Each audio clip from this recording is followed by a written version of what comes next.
만약 당신에게 다시 한번 기회가 주어진다면 어떤 선택을 하시겠습니까? 75세 변호사 박진수는 성공했지만 텅 빈 심장을 안고 살아왔습니다. 심장이 그때부터 아팠던 것 같습니다. 그에게 기적처럼 찾아온 두 번째 인생. 그는 모든 것을 다르게 선택합니다. 다른 선택을 했어도 당신의 인생은 정말 달라졌을까요? 두 번째 심장. 병원 침대에 누워있는 박진수. 그의 곁에서 들리는 건 심전도 소리뿐입니다. 75년을 쉬지 않고 뛰어온 심장이 이제 지쳐가고 있습니다. 의사가 조심스럽게 말을 꺼냅니다. 박 변호사님, 심장이 많이 약해졌습니다. 이제 무리하시면 안 됩니다. 박진수가 힘없이 묻습니다. 얼마나 남았습니까? 의사는 난처한 표정으로 대답합니다. 시간의 문제는 아니지만 조심하셔야 합니다. 박진수는 작게 중얼거립니다. 심장이 아프다. 예전부터 계속 아팠던 것 같은데. 병원에서 돌아온 그의 집은 50평이 넘는 고급 아파트입니다. 하지만 넓은 거실은 텅 비어 있고 벽에는 수십 개의 트로피와 상장들만 가득합니다. 가족 사진은 단 하나, 그것마저도 10년은 된 오래된 사진입니다. 전화벨이 울립니다. 여보세요, 준호야. 아들의 목소리가 들려옵니다. 아버지, 병원 다녀오셨어요? 어때요? 괜찮다. 주말에 시간 있니? 얼굴 보고 싶은데. 아들은 미안한 듯 대답합니다. 아, 이번 주말은 해외 출장이 있어서요. 다음 달에 꼭 뵐게요. 어머니 기일도 있고. 그래, 조심해서 다녀와라. 전화가 끊깁니다. 박진수는 한숨을 쉬며 혼잣말을 합니다. 다음 달, 늘 다음이지. 박진수는 천천히 자신의 인생을 되돌아봅니다. 화려했던 법정, 끊임없는 승소의 순간들. 1980년대 젊은 변호사 박진수는 승승장구하고 있었습니다.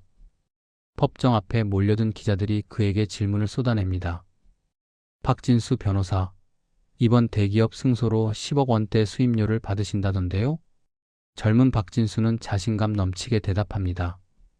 의뢰인을 위해 최선을 다했을 뿐입니다. 하지만 그 화려함 뒤에는 놓친 것들이 있었습니다. 같은 시각 집에서는 9살 아들이 아빠를 기다리고 있었습니다. 엄마, 아빠 언제 와? 아내가 대답합니다. 아빠가 중요한 재판 있다고 하셨어.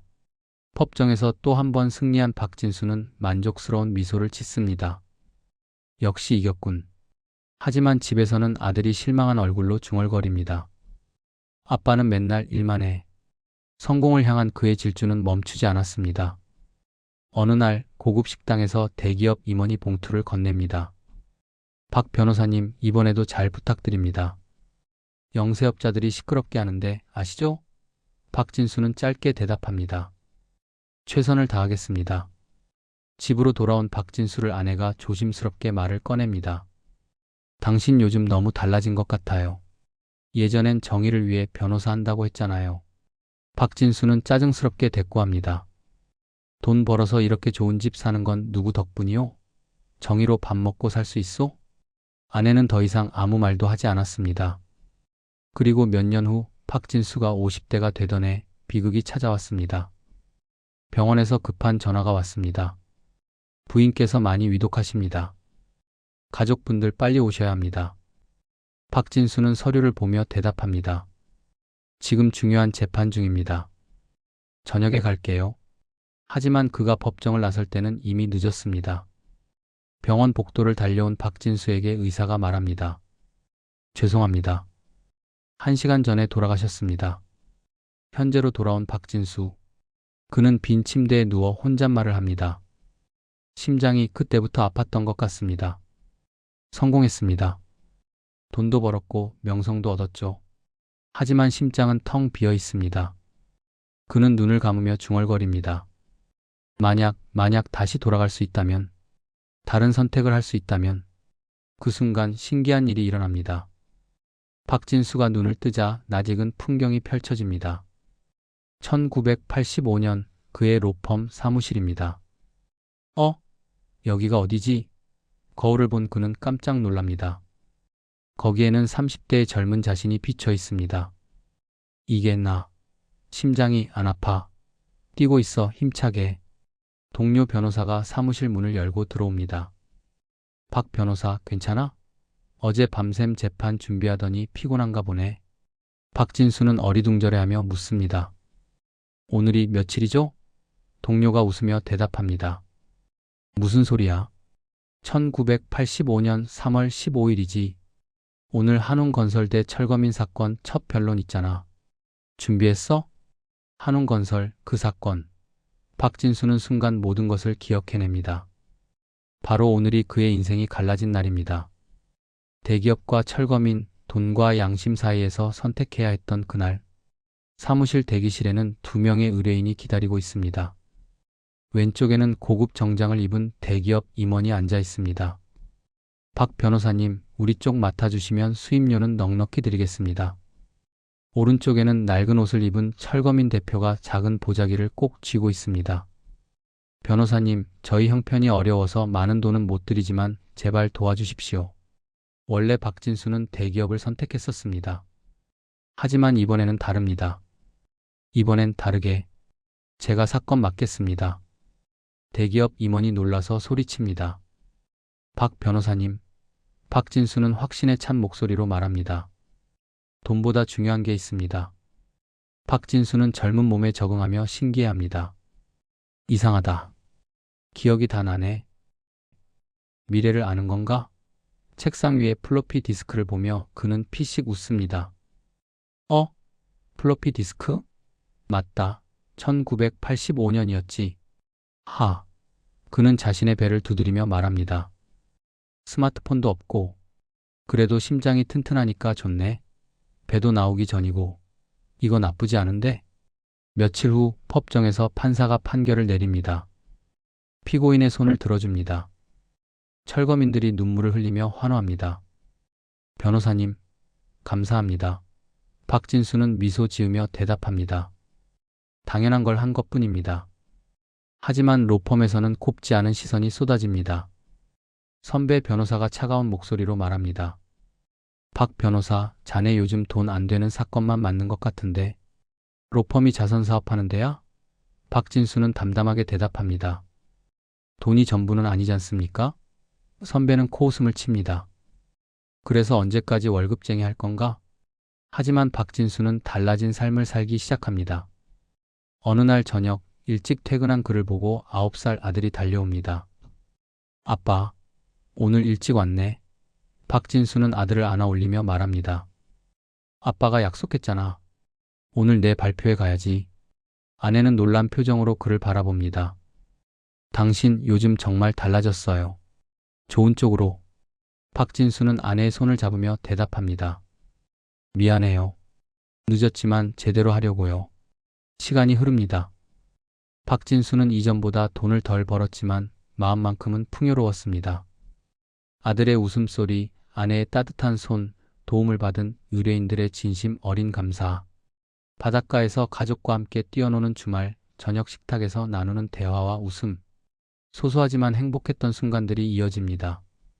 하지만 시간은 계속 흐릅니다. 박진수가 50대가 되었을 때 대학생이 된 아들이 조심스럽게 말을 꺼냅니다. 아빠, 나 교환학생 가고 싶은데. 박진수는 미안한 표정으로 대답합니다. 미안하다, 아들아. 아빠가 돈을 많이 못 벌어서. 아들은 밝게 웃으며 말합니다. 괜찮아요, 아빠. 장학금 받으면 되죠. 어느 날 밤 아내가 걱정스러운 얼굴로 말합니다. 여보, 이번 달 병원비가. 박진수는 서류를 정리하며 대답합니다. 이번 사건 끝나면 돈 좀 들어올 거예요. 밤늦게 혼자 남은 사무실에서 박진수는 한숨을 쉽니다. 정의롭게 산다고 했는데 경제적 여유가 없으니 이것도 스트레스네. 그리고 또 시간이 흐릅니다. 박진수가 70대가 되었을 때 병원에서 의사가 그에게 말합니다. 심장이 많이 약해졌습니다. 과로와 스트레스가 원인인 것 같습니다. 박진수는 쓸쓸하게 웃으며 말합니다. 정의롭게 살았는데도 심장이 아프네요. 작은 아파트에서 혼자 저녁을 먹는 박진수. 전화벨이 울립니다. 아빠, 미안해요. 이번 주말도 못 갈 것 같아요. 회사 일이 너무 많아서. 박진수는 이해한다는 듯 대답합니다. 괜찮다, 아들아. 내 일이 중요하지. 전화가 끊기고 박진수는 혼잣말을 합니다. 결국 똑같네. 어느 따뜻한 봄날 박진수는 공원 벤치에 앉아 있습니다. 옆자리에 한 노인이 앉으며 말을 겁니다. 날씨 좋네요. 박진수가 대답합니다. 그러게요. 노인이 박진수의 표정을 살피며 묻습니다. 혹시 괜찮으시면 무슨 고민 있어 보이시는데? 박진수는 한숨을 쉬며 말합니다. 제 인생을 되돌아보니 후회가 많아서요. 노인이 관심 있는 표정으로 묻습니다. 어떤 후회인데요? 만약 다른 선택을 했다면 어땠을까 하는 생각이요. 더 나은 삶을 살 수 있었을까? 노인은 잠시 생각하더니 부드럽게 말합니다. 제 경험상 말이죠. 어떤 선택을 해도 후회는 있더라고요. 박진수가 놀라며 묻습니다. 네? 노인이 계속해서 이야기합니다. 완벽한 선택이란 없어요. 이걸 선택하면 저걸 잃고 저걸 선택하면 이걸 잃고. 인생이 원래 그런 거 아닐까요? 박진수는 목이 메어 말합니다. 저는 정의롭게 살려고 했는데, 가족도 챙기려고 했는데. 노인이 따뜻하게 미소 짓습니다. 그럼 충분히 잘하신 거예요. 완벽하진 않아도 최선을 다하신 거잖아요. 박진수가 묻습니다. 그런데 왜 아직도 후회가 남는 걸까요? 노인이 일어서며 마지막으로 말합니다. 인간이니까요. 후회하는 게 인간이에요. 하지만 그 후회가 나쁜 것만은 아니죠. 그게 우릴 겸손하게 만들고 더 나은 사람이 되게 하니까. 노인이 떠나고 박진수는 혼자 하늘을 올려다봅니다. 그리고 깨닫습니다. 어느 쪽을 선택해도 후회는 있었겠구나. 원래 삶에서도 이 삶에서도 심장은 아팠어. 다른 이유로 아팠지만 결국 완벽한 삶은 없었던 거야. 그 순간 박진수는 숨을 헐떡이며 깨어납니다.